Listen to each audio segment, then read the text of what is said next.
Olá, seja muito bem-vindo e bem-vinda ao Conecta Scalabrini, o seu boletim periódico sobre o que realmente importa para o dia a dia empresarial. Hoje, a gente vai mergulhar num assunto super importante, os limites e sublimites do Simples Nacional e entender como eles são, na verdade, um sinal de uma nova fase para empresas que estão crescendo.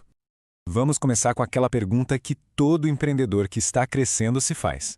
O que acontece quando o sucesso é tanto que a empresa está quase estourando o teto do regime tributário simplificado? Pois é, esse é o momento decisivo.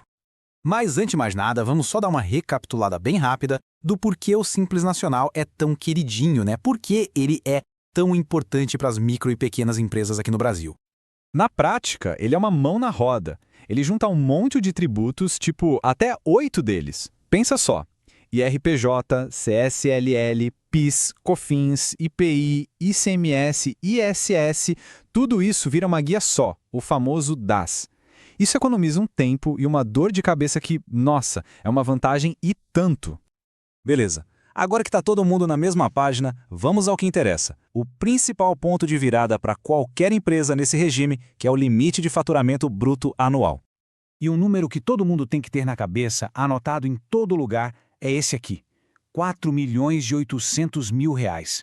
Esse é o teto geral, a grande fronteira. Tá, mas e aí? O que acontece se a empresa passa desse valor? É um bom problema para ter, claro, mas as consequências, elas dependem e muito de quanto se passa desse limite. E a diferença, olha, é gigantesca. E é aqui que entra a regra mais importante de todas, a famosa regra dos 20%. Ela que vai dizer se a gente tem um incêndio para apagar ou se dá para planejar com calma. Basicamente, se o faturamento ficou ali entre 4,8 milhões e 5,76 milhões, a história é uma. Agora, se passou disso, aí a coisa muda de figura. E rápido. Olha só a diferença que isso faz na prática. Se a empresa estoura o limite, mas por menos de 20%, ela ganha um respiro. A exclusão do Simples só vai valer a partir de 1º de janeiro do ano que vem. Dá tempo de se organizar. Agora, se o faturamento passou em mais de 20%, aí não tem conversa. A exclusão é imediata, já começa a valer no mês seguinte ao que o limite foi ultrapassado. E quando a gente pensa que entendeu tudo, tem mais uma coisinha para ficar de olho. Além desse limite federal, existe uma outra camada de complexidade, os sublimites estaduais. Pensa nesses sublimites como se fosse um primeiro alarme tocando. Se a empresa ultrapassa eles, ela não sai do Simples Nacional de uma vez. Mas o jeito de pagar o ICMS e o ISS muda. Esses dois impostos passam a ser cobrados por fora da guia do Simples, do DAS. Ou seja, já começa a complicar um pouquinho. E o mais curioso é que o valor desse sublimite não é o mesmo para todo mundo. Ele depende da força da economia do Estado, da participação dele no PIB do Brasil.